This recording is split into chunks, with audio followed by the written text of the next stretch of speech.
I think most people that watch my channel will agree with me that Tom Hardy is Venom, same as Robert Downey Jr. is Iron Man and Chris Evans is Captain America. I think we've grown attached to him. He plays the role, he just plays it really good if you ask me. Welcome to the Chaos Multiverse, everybody. Jimmy or Chaos. Today we're going to be talking about Marvel Studios and Disney possibly recasting Tom Hardy. That's right, possibly getting rid of Tom Hardy as Venom. Now, there's a lot to unwrap here, especially with what's happened so far. Spoiler alert, if you haven't watched Spider-Man No Way Home or Venom Let There Be Carnage, you should probably go watch those to catch up first.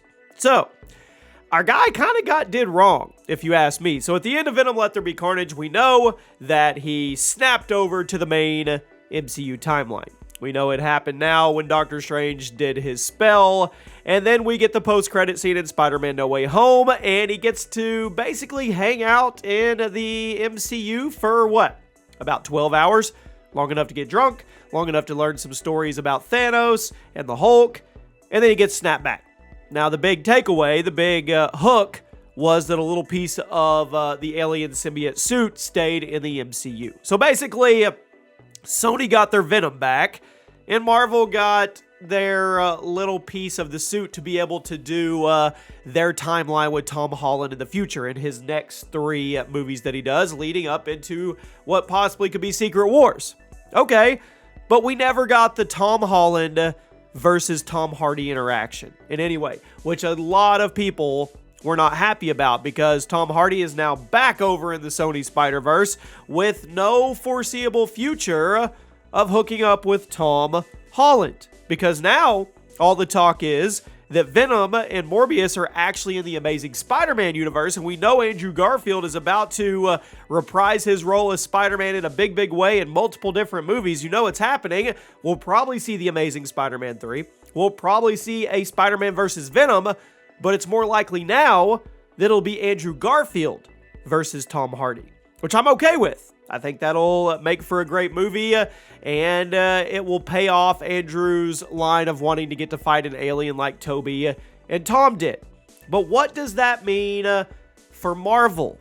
Because Marvel now has a little piece of black alien goo that is in their universe.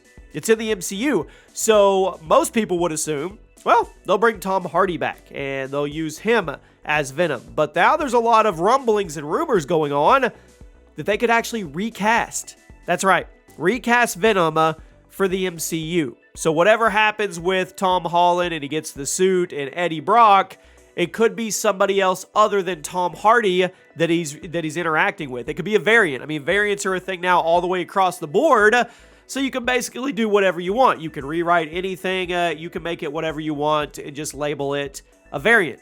Now, they could also bring Tom Hardy in as a variant of Venom, maybe make him act a little different or something of that nature, but that doesn't make a lot of sense either, and that would be convoluted and confusing as well.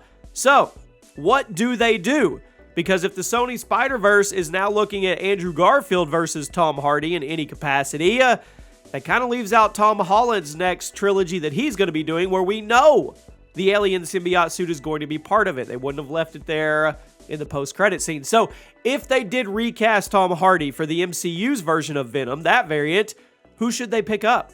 Me personally, I think it's a bad idea. I don't think they should do that at all. I think they should share Tom Hardy in whatever capacity they need to with Andrew and Tom. That's just how I feel about it. You guys let me know what you think in the comments section.